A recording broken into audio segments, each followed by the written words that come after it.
사진 보여주시면 제가 금요일 날 새벽 예배를 드리고 이렇게 걸어서 가는데 편의점에서 학돌초로 지나가는데 중간에 이게 떨어져 있는 겁니다. 제가 고민했어요. 무슨 고민을 했겠어요? 저걸 주워야 되나 말아야 되나. 결국에는 이렇게 주워 가지고 왔어요. 오면서 이런 생각이 든 겁니다. 왜 고민했지 내가? 옛날 같으면 이렇게 '어우 100원이네.' 이렇게 좋을 텐데 왜 고민해요? 가치가 너무 떨어져 버린 겁니다. 어 그러면서 이런 생각이 들었어요. 그 구원을 설명할 때 이런 내화를 듭니다. 아주 멋있고 잘 사는 그 신사가 비가 억수같이 오는 날에 기사 딸린 차를 타고 갑니다. 가다가 갑자기 차를 이렇게 멈추래요. 멈춰서 우산을 들고 나가 가지고 그 하수구 입구에 떨어질랑 말랑하는 10 원짜리를 이렇게 줍는 겁니다. 그리고 그걸 손수건에 잘 닦아 가지고 호주머니에 넣는다. 이걸 보통 이제 구원을 설명할 때 이런 설명을 합니다.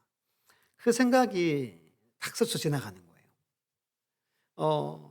아마 옛날에 10원 정도가 지금 100원 정도 좀 되겠죠? 근데 여러분 우리가 이 100 원만도 못한 자였다는 겁니다. 10 원만도 못한 자일 수도 있습니다. 너무 제가 비하합니까? 그런 우리를 하나님 우리를 택하시고 우리를 구원하셨죠. 우리는 죄와 허물로 찌들어서 하나님의 진노의 심판이 아니고서는 달리 방법이 없는 자들이었습니다. 예수 그리스도를 알게 하시고 믿게 하시고 그분의 자녀 백성이 되게 하신 겁니다. 100원을 보실 때마다 이 이야기를 기억했으면 좋겠습니다. 우리는 예수님 짜리가 된 겁니다. 무슨 짜리요? 예수님 짜리가 된 겁니다. 우리는 누구만큼의 가치가 있는 거죠? 예수님만큼의 가치가 있는 겁니다. 믿습니까? 우리 예배분들에게 이렇게 한번 축복합니다. 당신은 예수님 짤입니다. 라고 축복합니다. 보시고 이렇게 엄지쳐 가시고 한번 미소 한번 날려주십시오. 이렇게. 네. 어색하죠? 네. 네, 사진 2장 보여주시면 사진으로 설교를 시작하려고 그러는데요. 첫 번째, 여러분 보실 때 왼편의 그림이 조금은 잘 안 보일 수 있습니다. 어떤 그림 같아요? 앞에 3명이 이렇게 엎드려 있고 막 놀라고 있고 저 뒤쪽에 이렇게 중간에 계신 분이 예수님입니다. 변화된 모습, 변화산의 모습입니다. 이야기가 오늘 본문 앞에 있는 13절까지 산 위에 베드로, 안드레, 야고보, 요한을 데려가시죠. 그리고 모세와 엘리야가 나타나서 변화된 이야기입니다. 두 번째 오른편에 있는 이야기는 바로 오늘 본문의 이야기입니다. 그러니까 위에서는 하나님의 영광이 나타나고 산 아래에서는 지금 귀신 들린 한 아이가 간질 환자처럼 쓰러져 거품 물고 경련을 일으키고 그리고 수많은 사람들이 막 구경꾼들이 모여들었습니다. 제자들이 어떻게 했어요? 고쳐주지를 못했다는 이야기가 오늘 본문의 이야기입니다. 마가복음 9장 14절 보면 이런 설명을 덧붙입니다. 이에 그들이 제자들에게 와서 보니 큰 무리가 그들을 둘러싸고 서기관들이 그들과 더불어 변론하고 있더라라고 말씀합니다. 변론은 논쟁을 했다는 거예요. 지금 제자들은 매우 난처합니다. 아무리 기도해도 뭐가 안 나가요? 귀신이 안 나가요. 그리고 서기관들이 와가지고 막 따지고 드는 겁니다. 그랬더니 이게 논쟁이 붙은 거예요. 그러니까 일은 안 되고 지금 막 웅성웅성대고 난리가 난 겁니다. 이 두 장면은 산에서는 빛과 그리고 아래에서는 어둠, 천국과 지옥을 대조하는 것 같습니다. 산 위에서는 영광이 넘치고 산 아래에서는 수치가 공존함을 보여줍니다. 여러분 산 아래 남아있던 제자들도 예수님이 특별히 기도하시고 특별히 부른 자들이었습니다. 이미 그들에게는 능력이 권능이 주님이 그들에게 주셨습니다. 마태복음 10장 1절 보면 예수께서 그의 12 제자를 부르사 더러운 귀신을 쫓아내며 모든 병과 모든 약한 것을 고치는 권능을 주시니라라고 말합니다. 여러분, 더러운 귀신을 쫓아내고 모든 병과 모든 약한 것이라고 말합니다. 이들이 선포하거나 기도하면 고쳐지고 온전케 되는 그 놀라운 권능을 이미 이들이 받았습니다. 그런데 본문에서는 아무리 기도하고 손을 써도 귀신이 나가지 않는 겁니다. 분명 엊그제만 해도 이게 됐는데 안 되는 겁니다. 사람들은 기대하는데 능력이 없으니 사람들이 실망하고 비웃고 그리고 수근수근 됩니다. 이 모습이 저는 이런 생각이 들었습니다. 지금 우리의 모습은 아닌가. 무력하고 그리고 맥 빠져 있고 힘없고 수치와 조롱, 놀림당하는 우리 또는 우리 한국교회가 아닌가라는 생각이 잠깐 스쳐 지나갔습니다. 오늘 본문의 말씀을 통해서 왜 이들이 실패했는지, 예수님은 어떻게 이 문제를 해결하셨는지에 대해서 말씀의 은혜를 나누고자 합니다. 첫 번째는 제자들이 실패한 이유입니다. 오늘 말씀 보면 4가지 정도로 정리할 수 있습니다. 첫 번째는 예수님께서 그 자리에 계시지 않았다는 겁니다. 만약 예수님이 함께 하셨다면 어떻게 됐을까요? 상황은 완전히 달라졌겠죠. 한때 귀신도 두렵게 떨던 이들이 왜 여러분 무력해졌습니까? 이런 말씀이 있습니다. 요한복음 15장 5절에 나를 떠나서는 너희가 아무것도 할 수 없습니다. 아마도 이 말씀을 기억하고 이 말씀을 경험케 하기 위해서 우리 주님이, 하나님이 이렇게 했을 수도 있겠다는 생각이 듭니다. 제 아들은 지금 주님이 없이 귀신을 쫓아내려고 했지만 실패합니다. 여러분도 주님 없이 어떤 일을 하려다가 실패한 적이 있죠. 과거에 성공했던 것을 기억하고 경험 삼아 내 입만 가지고 하다가 벽에 부딪혀 넘어진 적이 우리가 한두 번이 아니죠. 무엇을 말합니까? 예수님보다 앞서가지 않기를 우리에게 말씀합니다.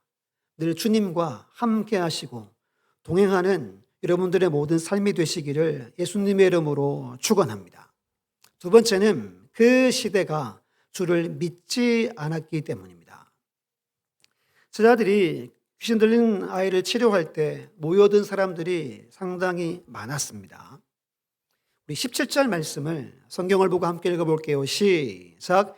예수께서 대답하여 이르시되 믿음이 없고 패역한 세대여 내가 얼마나 너희와 함께 있으며 얼마나 너희에게 참으리요. 아멘.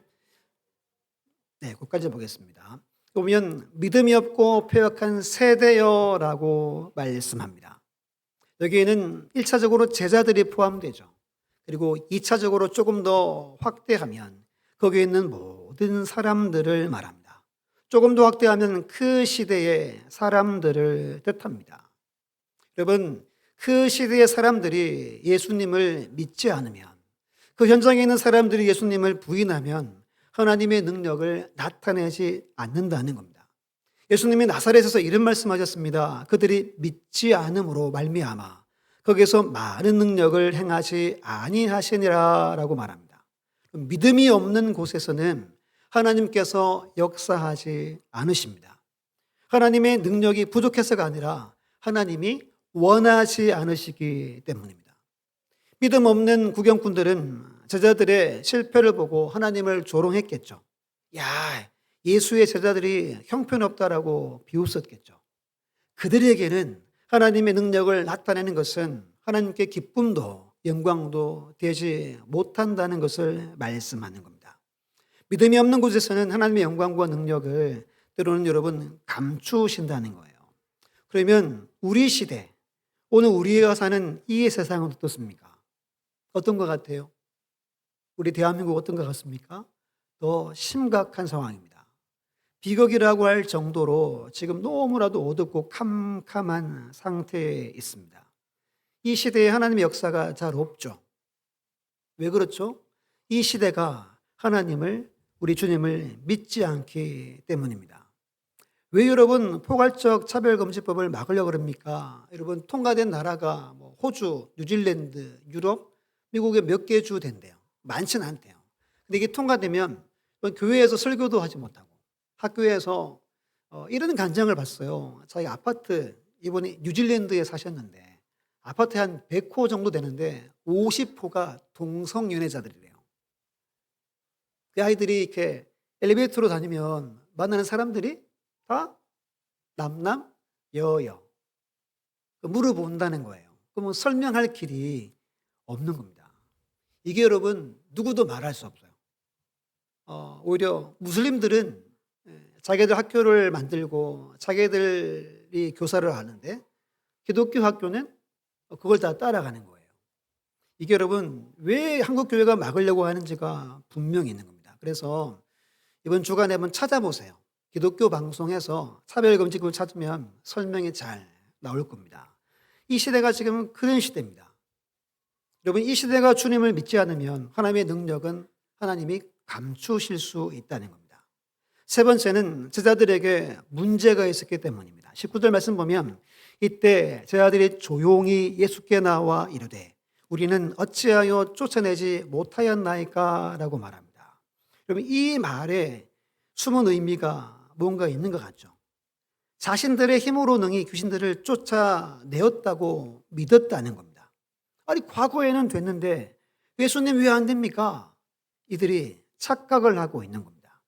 하나님께서 능력을 주지 않고 하나님이 힘을 공급하지 않으면 그들이 나는 아무것도 할 수 없다는 것을 이들이 잊어버린 겁니다. 오늘 성간의 찬양에도 가사가 나왔죠. 누구만 의지하래요? 예수만 의지하래요. 근데 제자들 마음에 예수님이 없어도 우리 힘으로 할 수 있다는 생각, 착각을 이들이 하게 된 겁니다. 바울의 빌립보 4장 13절에 말합니다. 내게 능력 주신 자 안에서 내가 모든 것을 할 수 있다 말합니다.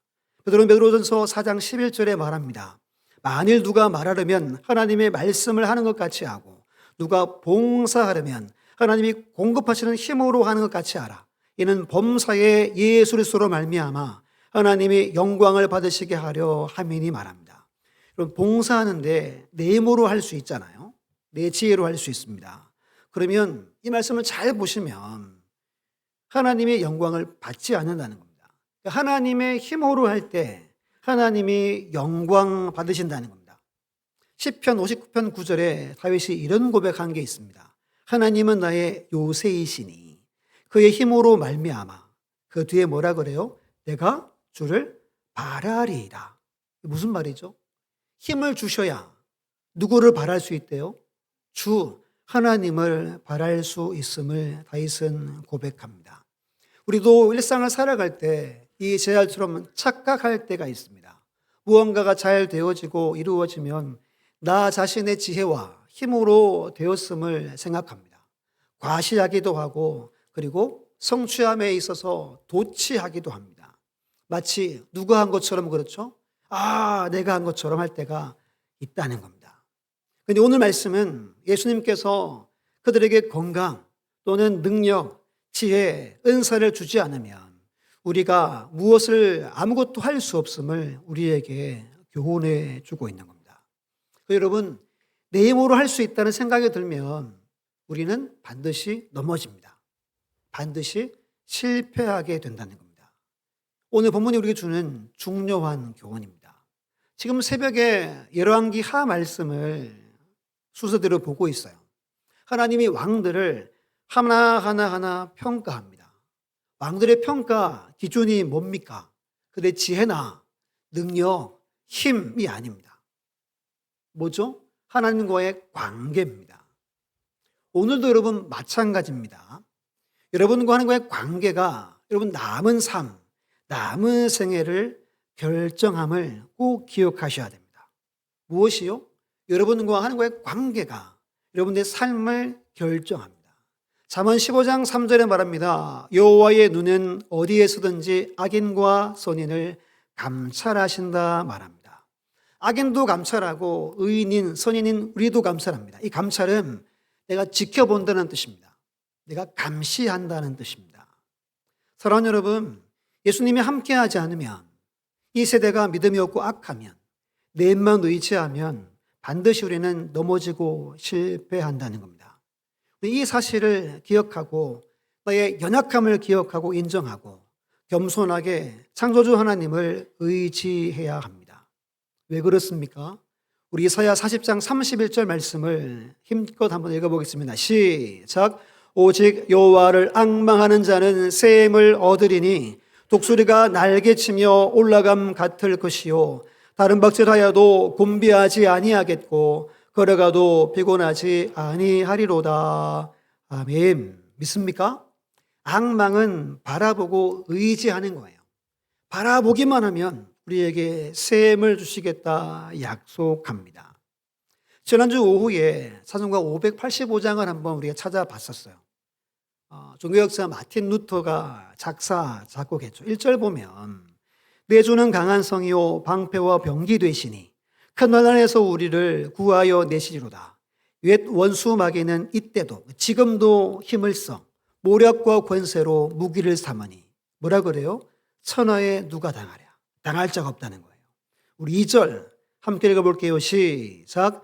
내 힘만 의지할 때는 패할 수밖에 없도다. 힘 있는 장수 나와서 날 대신하여 싸우네. 이 장수 누군가 주 예수 그리스도 만군의 주로다. 당할 자 누구랴. 반드시 이기리로다. 있습니까? 내 힘 의지하면 우리는 패배합니다. 그때 주님의 도움을 구하는 삶을 우리는 살아가야 합니다. 앞에서 제가 우리는 예수님 짤이라고 그랬습니다. 그 의미가 여러분 뭡니까? 예수로 사는 존재라는 것을 말합니다.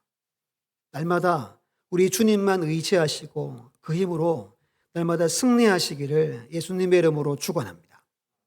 네 번째입니다. 네 번째 같이 한번 읽어볼게요. 시작. 제자들의 믿음이 부족했다. 20절 말씀 보시면 이르시되 너희 믿음이 작은 까닭이니라. 진실로 너희에게 이르노니 만일 너희에게 믿음이 겨자씨 한 알만큼만 있어도 이 산을 명하여 여기서 저기로 옮겨지리라 하면 옮겨질 것이요 또 너희가 못할 것이 없으리라 라고 말합니다. 주님은 분명히 말씀합니다. 믿음이 작아서 그렇대요. 이 말은 믿음은 여러분 성장하고 믿음은 자라는 것임을 말합니다. 겨자씨만큼이면 아주 작은 거잖아요. 이것만큼만 되어도 산을 옮길 수 있고 못할 것이 없음을 분명코 성경은 말씀합니다. 지금 제자들에게 이 믿음이 갖춰져 있지 않음을 말씀하는 겁니다. 지난주에 갈릴리 바다 이야기를 나눴죠.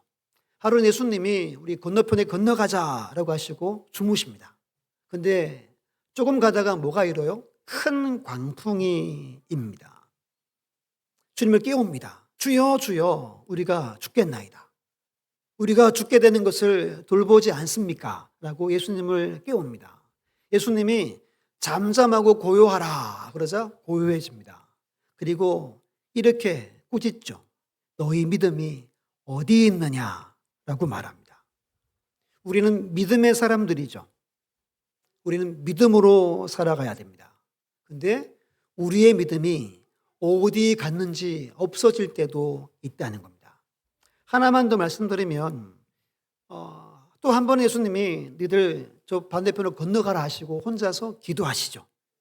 그런데 또 강풍이 일어납니다. 그때 막 고생할 때 주님이 어떻게 하죠? 물 위를 걸어오시죠. 베드로가 주여 저도 걷게 해달라고 뛰어들어서 걷습니다. 걷다가 꼬르륵 빠지죠. 왜 빠져요? 뭐 봐서 그렇대요? 바람을 봐서 그렇대요. 물결을 봐서 그렇대요. 그럼 믿음이 작으면 뭐가 보입니까? 환경이 보입니다. 상황이 보입니다. 믿음이 작으면 주님이 보이지 않습니다. 그 주님이 건져주시고 이렇게 책망하죠. 믿음이 작은 자여 왜 의심하였느냐라고 주님이 책망합니다. 우리 화면으로 야고보서 1장 6절 7절을 함께 읽어보겠습니다. 시작.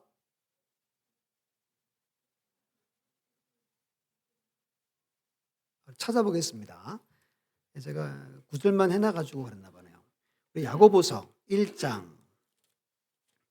6절 7절 말씀 보겠습니다. 시간 371페이지 정도에 있습니다. 야고보서 1장 6절 7절 함께 읽습니다. 시작. 오직 믿음으로 구하고 조금도 의심하지 말라. 의심하는 자는 마치 바람에 밀려 요동하는 바다 물결 같으니 이런 사람은 무엇이든지 죽되었기를 생각하지 말라 말씀합니다. 오직 무엇으로 구하래요? 믿음으로 구하라고 말합니다. 조금이라도 의심하지 말아라. 그러면 주께서 무엇도 얻기를 포기해라. 주시지 않겠다라고 말합니다. 믿음이 작으면 우리에게 때론 의심이 듭니다. 왜 그렇죠? 믿음이 없기 때문입니다. 열왕기하 13장에 보면 사진 그림 보여주시면 엘리사가 병들어서 죽기 전에 요아스 왕이 찾아옵니다. 찾아오더니 활을 집어서 당겨보래요. 자기의 손을 이렇게 포갭니다. 이게 이제 옛날 성경에 안찰한다, 안수한다, 하나님이 함께해서 이긴다, 이런 의미를 가집니다. 그러고 나서 그 활을 땅에 세게 치라고 하죠. 몇 번 쳤죠? 3번 칩니다. 하나님은 이기기를 사모하는 만큼 막 이렇게 치기를 원하셨어요. 근데 그 치는 만큼이 전쟁에서 승리하는 횟수였습니다. 3번 이깁니다.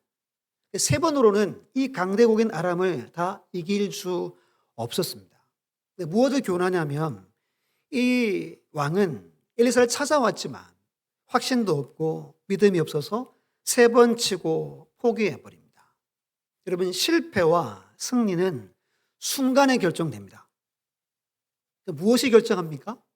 여러분들의 믿음이 결정합니다. 여러분들은 믿음의 사람들 다 되시기를 예수님의 이름으로 축복합니다. 근데 여러분, 믿음이 있어도 지금 제자들도 믿음이 있는 사람들이잖아요. 근데 회의에 빠질 때가 있습니다. 왜? 믿음이 약하면 회의에 빠집니다. 의심하게 되고 불신앙으로 시험에 빠지게 됩니다. 주님이 이렇게 말하죠. 믿음의 주요. 이 말은 믿음의 주인입니다. 믿음을 주는 분이란 뜻입니다. 그리고 온전케 하시는, 믿음을 완성하시는 분이 예수님이에요. 여러분, 믿음이 떨어지고 환경이 보이고 주님이 보이지 않을 때 누구를 바라보라고 성경은 말합니까? 믿음의 주요 온전케 하시는 예수를 바라보라고 말합니다. 그분만 집중해서 바라보라고 성경은 말합니다. 그때 믿음이 생겨서 승리하는 삶을 살게 한다는 겁니다. 이게 첫 번째, 4가지 제가 실패한 이유입니다. 두 번째는 승리하는 신앙의 비결입니다. 지금 상황이 어떻습니까? 귀신도 나가지 않고 지금 막 이렇게 논쟁이 붙었습니다. 이때 예수님이 산에서 내려오십니다. 여러분, 이것이 하나님의 큰 은혜입니다. 모든 문제의 해결은 예수님이 오시면 해결됩니다. 아무리 캄캄하고 어두운 길이라 해도 예수님이 오시면 소망의 빛이 길에 비쳐 그 길이 활짝 열리게 됩니다. 그럼 어떻게 예수님이 문제를 해결하는지 3 과정을 하나하나 살펴봅니다. 첫 번째는 아이의 아버지가 예수님 앞에 나옵니다. 14, 15절 보면 그들이 무리에게 이르매, 예수님이 오셨어요. 한 사람이 예수께 와서 꿇어 엎드려 이르되 주여 내 아들을 불쌍히 여기소서라고 간구합니다. 여러분, 이게 첫 번째 단계입니다. 문제가 해결되려면 첫 번째 단계, 주님 앞에 나아가 엎드려야 한다는 겁니다. 누가복음에서는 이 아버지에게 아들이 하나밖에 없었어요. 지금 귀신 들린 이 아이가 외아들, 독자였습니다. 외아들이 뭐에 들렸어요? 귀신 들렸어요. 오늘 말씀에도 불에 들어가고 물에 들어가고 막 자빠지고 거품 물고 막 발작을 일으킵니다. 그러면 이 아버지의 인생의 최대 비극이 뭐예요? 이 외아들이 귀신 들리는 거죠. 이걸 가지고 주 앞에 나와 꿇어 엎드립니다. 여러분, 사복음서를 보시면 병이 낫거나 귀신이 떠나간 모든 사람들의 공통점이 뭐죠? 누구 앞에 나갔어요? 예수 그리스도 앞에 나아갈 때 하나님이 역사했습니다. 이것이 문제 해결의 첫 번째 과정이어야 합니다. 문제가 발생하면 사람을 찾거나 다른 방법을 구해내는 것이 아니라 누구께 나가야 된다고요? 하나님 앞에, 주 앞에 나아가는 겁니다. 그러면 하나님은 역사하십니다. 또한 이런 메시지가 있습니다. 우리 삶의 극한 상황까지도 하나님은 이용하셔가지고 나를 부르신다는 겁니다. 어려움을 줘서, 환난을 줘서, 눈물을 줘서 여러분들을 불러내신다는 거예요. 우리는 이것에, 이 은혜에 찬양하고 감사할 수 있어야 한다는 겁니다. 어떤 고난을 통해 예수님을 알게 되었다면 그 환경은 감사한 일이죠. 이런 생각이 들었어요. 여러분, 보다 가치 있는 것을 위해 덜 가치 있는 것이 희생될 수 있죠. 때로 하나님은 이렇게 역사하신다는 겁니다. 두 번째 단계는 예수님께서 제자를 문제를 가지고 나오라고 말씀하십니다. 17절 하반절 보세요. 그를 이리로 데려오라고 말합니다. 여러분들의 지금의 문제가 뭡니까? 근심, 걱정, 고민거리가 뭡니까? 주님이 뭐라고 해요? 그것을 가져오라고 말합니다. 주 앞에 나가십시오. 그리고 그분의 음성을 들어보세요. 주님은 지금도 우리에게 말합니다. 너 문제 뭐니? 문제를 내게 가져오거라 말합니다. 이게 여러분 두 번째 단계입니다. 우리는 그 앞에 나가서 그 음성에 귀를 기울이고 반응하면 된다는 겁니다. 주의 발 앞에 우리의 마음의 짐, 영혼의 짐, 삶의 짐을 다 내려놓을 수 있어야 합니다. 그때 문제는 해결됨을 우리는 믿어야 합니다. 베드로가 베드로전서 5장 7절에 이렇게 말합니다. 함께 읽어볼게요. 시작. 너희의 염려를 다 주께 맡기라. 이는 그가 너희를 돌보심이라. 아멘. 믿습니까? 이때 베드로가 이제 말년입니다. 인생 다 살고 나서 깨달은 게 이겁니다. 염려를 다 주께 맡기면 주님이 너희를 돌보신다. 이 말은 보살피고 계신다는 겁니다. 계속 보살핀다는 겁니다. 여러분의 인생의 어떤 어려움들 혼자 괴로워하지 마시고 수고하고 무거운 짐진 자들을 쉬게 하시는 그 주님 앞에 모든 짐들을 가지고 나아가시기를 바랍니다. 주만 의지하시기를 예수님의 이름으로 축복합니다. 세 번째 단계입니다.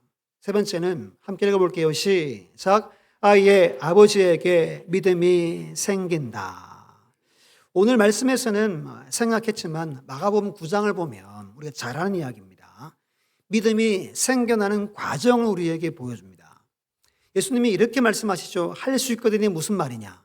믿는 자에게는 뭐라 그래요? 능히 하지 못할 일이 없느니라 말합니다. 이렇게 말씀하신 이유가 있습니다. 거기 앞구절 9장 22절을 우리 볼게요. 무엇을 할 수 있거든 우리를 불쌍히 여기사 도와주소서라고 말합니다. 이게 무슨 뜻입니까? 제 아들이 실패했습니다. 아마 시간도 오래 갔겠죠. 기도하고 눈 떠보고 기도하고 눈 떠보고 했겠죠. 그러다가 안 되는 겁니다. 결국 실패했어요. 이 아버지의 마음에 예수라는 사람도 안 되겠구나 라는 생각을 한 겁니다. 우리는 인생에 실패할 수 있습니다. 아니면 여러분 누군가에 부탁하죠. 그분도 실패할 수 있습니다. 하지만 누구는 실패하지 않습니까? 하나님은 실패가 없는 분입니다. 믿습니까? 지금 이 아버지는 예수님도 실패할 것이라고 생각하고 있는 겁니다. 지난주 수요일 날 누가복음 5장 12절에 나병 환자가 이렇게 고백했죠. 주여 원하시면 나를 깨끗하게 할 수 있나이다 라고 말합니다. 오늘 우리에게 이 믿음이 필요합니다. 주님은 전능하시죠. 주님이 원하시면 내게 이런 일들이 될 줄 믿습니다. 라는 믿음이 우리에게 필요하다는 겁니다. 결국 여러분 오늘 말씀은 간단합니다. 이 인생에 문제가 없는 사람 없잖아요. 이 인생의 문제는 믿음에 달려 있다는 겁니다. 문제는 믿음에 있습니다. 따라서 합니다. 문제는 믿음이다. 한번 더 할게요. 문제는 믿음이다. 문제는 우리에게 믿음입니다. 믿음의 유무에 따라 힘있게 사느냐 또는 무기력하게 사느냐가 결정이 된다는 겁니다. 예수님이 할 수 있거든이 무슨 말이냐? 믿는 자에게는 능히 하지 못할 일이 없다라고 말하자 이 아버지의 마음에 믿음이 생깁니다. 우리 마가복음 9장 24절을 함께 읽어볼게요. 시작. 곧 그 아이의 아버지가 소리를 질러 이르되 내가 믿나이다. 나의 믿음 없는 것을 도와주소서 하더라. 아멘. 또 엎드려가지고 두 번째 뭘 간구합니까? 자기가 믿음 없대요. 저 믿음 없습니다. 나 믿음 없는 것을 도와주십시오. 예수님, 저에게 믿음 주십시오. 눈이 열린 겁니다. 예수님이 전능함을 믿게 된 겁니다. 어떤 문제도 다 해결할 수 있는 분임을 믿게 된 겁니다. 이제 여러분 주님을 진짜 진정으로 바라봅니다. 앙망합니다. 그의 상황은 보이지 않습니다. 그분의 음성만 들립니다. 그분의 말씀에 귀 기울이고 믿습니다. 그때 예수님이 선포하시자 귀신이 떠나갑니다. 사람들이 죽었다고 말합니다. 그런데 주님이 두 손을 붙잡고 그를 일으켜 세우자 그가 건강한 모습으로 일어납니다. 여러분, 아이의 아버지는 불가능한 것 같았던 문제를 먼저 예수님께 가지고 왔습니다. 말씀을 들을 때 믿음이 생겼고 더 큰 믿음을 구합니다. 그리고 문제가 해결되었다는 이야기입니다. 여러분, 한 가지 메시지를 줍니다. 여러분, 인생에서 실패가 아닌 승리하고 이기는 신앙은 믿음으로 문제를 가지고 나오는 자에게 하나님이 베푸는 은혜라는 겁니다. 이 사실을 날마다 기억하시고 더욱더 믿음을 구하는 여러분들 되시기를 예수님의 이름으로 축원합니다. 그러면 결론으로 어떻게 하면 여러분들의 믿음이 강하게 될까요? 성경은 두 가지를 말합니다. 말씀과 기도를 말합니다. 한번 따라서 할게요. 말씀 없이는 결코 믿음을 얻을 수 없다. 뭐 없이는 믿음을 얻을 수 없대요? 말씀 없이는 믿음을 얻을 수 없습니다. 이 아버지가 믿음이 생겨난 건 할 수 있거든요. 무슨 말이냐? 믿는 자에게는 능히 하지 못할 일이 없다는 말씀을 들었기 때문입니다. 지금 계절이 참 좋죠. 지금 해야 할 일은 성경을 가까이 두고 읽는 겁니다. 말씀을 묵상하는 겁니다. 말씀을 찾아보고 공부하고 암송하는 겁니다. 그때 믿음이 생겨나는 겁니다. 그럼 말씀이 믿음이 생겨나게 하는 첫 번째 비결입니다. 혹시 여러분 주일 신앙으로는 여러분 믿음이 성장할 수 없습니다. 믿음이 깊어지거나 믿음의 차원이 높아질 수가 없습니다. 매일매일 성경을 보시고 성령의 능력과 말씀의 권위를 인정하시고 그 말씀에 귀를 기울일 때 우리의 믿음이 자라나게 됩니다. 말씀이 믿음이 생겨나게 할 뿐 아니라 말씀이 믿음을 자라게 합니다. 주님이 이런 말씀한 적이 있습니다. 내가 너희에게 이런 말은 영이요 생명이라 말합니다. 여러분, 참 생명, 성령의 능력과 역사가 공급되는 통로는 하나님의 말씀이라고 말씀합니다. 금요일날 오후에 막내 이삭이가 학교 마치고 오르면서 아빠, 학교 앞에서 누가 성경책을 나눠줬대요. 사진 보여주시면 요즘에 아주 세련되고 좋아졌습니다. 옛날에는 그 파란색 알죠? 그 기도원 옆에도 주는 성경책인데 지금은 이렇게 생겼어요. 사복음서는 영어로 같이 있고 신약 전체와 시편 잠언이 있습니다. 또 쭉 봤더니 뒤에는 이렇게 복음을 전하고 그리고 결신하는 영접기도 하는 것까지 다 이렇게 나와 있더라고요. 앞에 보니까 이런 문구가 있습니다. 결신자 여러분의 간증문을 아래의 주소로 보내달라고. 제가 일부러 찾아 들어가서 봤습니다. 오늘 또 주제가 말씀이어서 사진 보여주시면 이분의 이야기입니다. 이분이 이렇게 간증 시작합니다. 제가 전 세계를 다니며 간증과 강의를 하며 하나님께 쓰임받게 된 것은 고1 시절에 받은 기드온 성경책 때문입니다. 성경을 보며 말씀의 능력을 깨닫고 하나님의 사랑과 은혜를 체험했습니다 하고 친가 외가가 불교가 너무 심한 집안이었대요. 이분이 태어날 때 아버지가 용하다는 사찰을 일본까지 갔대요. 어디까지요? 일본절까지 가고. 엄마는 부산 사람인데 대구에 무슨 산이 있죠? 팔공산 있죠. 거기 사찰이 유명하잖아요. 그렇게 해서 이분이 이렇게 불공을 들여가지고 태어난 겁니다. 6학년 졸업하고 중학교 들어가는데 반 배치고사에 전교 1등을 했대요. 그래서 전교생 앞에서 상도 받고 마치고 내려오는데 교장 선생님이 이렇게 말합니다. 불교 잘 믿고 지금처럼 공부 잘하면 특목고 가도록 잘 도와줄게. 그래서 이 어린 마음에 내가 불교에 더 심취해야 되겠다 라는 마음을 갖습니다. 중3 때 불교 학생회장이 됩니다. 저도 중학교를 불교학교 나왔습니다. 근데 이분은 학생회장 때 전체 종교인 조례 때 목탁을 쳤대요. 이렇진 않은데 아무튼 여긴 그랬나 봐요. 목탁을 칠 정도로 선생님들이나 스님들에게 신임을 받은 겁니다. 그래서 그러면 이렇게 절하거든요. 이렇게 절합니다. 절 안 하는 친구들, 교회 다니는 친구들, 목사님 아들들을 그렇게 괴롭혔대요. 욕하고 목탁 치는 이걸로 이렇게 머리 때리고 그랬다는 겁니다. 그러다가 고등학교를 특목고는 못 갔어요. 뺑뺑이 돌렸는데 브니엘 고등학교라고 부산에 유명한 기독교 학교가 있습니다. 거기를 가게 된 겁니다. 아빠랑 회의를 합니다. 이렇게 결단합니다. 나 절대로 교회 나가지도 않고 가서 불교를 전도하겠다고 아버지와 약속을 하고 입학을 합니다. 일부러 염주를 큰 걸 이렇게 손목에 팔목에 걸고 학교에 다닙니다. 그럼 여러분 예배 드리거든요. 또 종교 시간이 있습니다. 그러면 맨날 싸웠대요. 소리치고 나가라고 그러고 그러면 아이들이 막 환호하고 저희도 불교 비구니 스님이 들어오세요. 그러면 진짜 불쌍합니다. 얼마나 괴롭히는지. 그렇게 하다가 이 성경책을 받게 됐대요.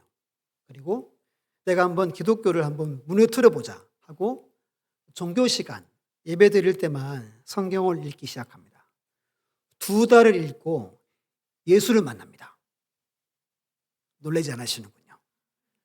2달을 읽고 예수를 만납니다.